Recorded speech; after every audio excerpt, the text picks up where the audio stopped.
I've known Nathan basically since birth. His mom and dad and I were totally involved in the performing arts and the arts community in Rockford, so I was able to watch him grow up and watch how they involved him and his sister. So Nathan has always been a creative person.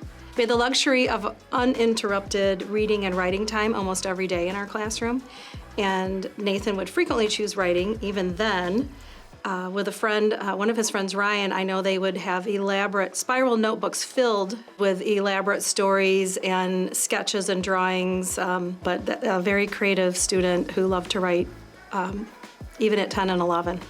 Nathan was an excellent student. He first of all impressed me with his seriousness, his intellect, which was extremely fine, his character, and his good manners. He was never a kind of student who would give you any kind of problem or trouble. He was always inquisitive and liked to learn. And you just knew that whenever you gave him an assignment, he would fulfill it to the best of his capacity, and he did. He was a performing artist. He was a playwright, a singer, a dancer. He traveled out of the country doing many of those things. And when I heard about those things, I was not surprised because he had been, his involvement with his parents during his younger years prepared him for all of that. So I heard about all these things, and when I found out that he was at Juilliard and in New York and all these wonderful things, I was just not surprised, but I was just, and still am, extremely proud of his accomplishments. Nathan was raised in an integrated arts-infused environment across the board. His dad's an African griot storyteller.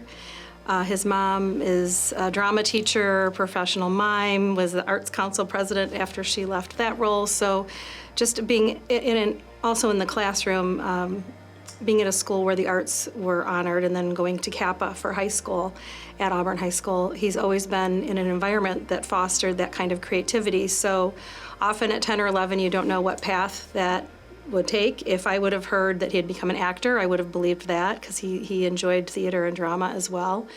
But definitely excited to see his gifts being translated into true talent. This is not a kid who just played around in acting exercises or directing exercises or whatever. He took it very seriously, and he always was concerned with doing it as well as he could, and I was always impressed with that. And that would lead, obviously, to success. And I was very excited to hear that he had chosen playwriting as his focus for involvement in the world of theater. And it's just thrilling to see that he is accomplishing that and will obviously go on to do even bigger and better things. I love about him his sensitivity, his pride in what he does, and his pride in family, and how he never forgets friends and people who contributed, to the arts in his life. First of all, I believe Nathan deserves the award because we have to recognize our artists, our writers, our dancers, our singers, as much as we do our athletes, our politicians. When we have free time, we spend our time in the arts, most of us, whether it's watching something on TV or attending, hopefully soon, in person, live events. So I think it's crucial to recognize, and especially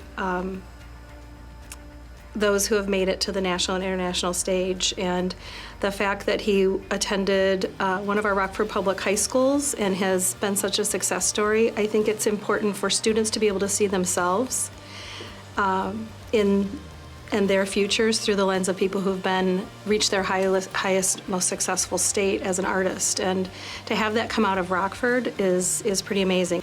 And I just respect his abilities, I respect his sensitivity, and I most definitely respect his artistry. He is a fine artist.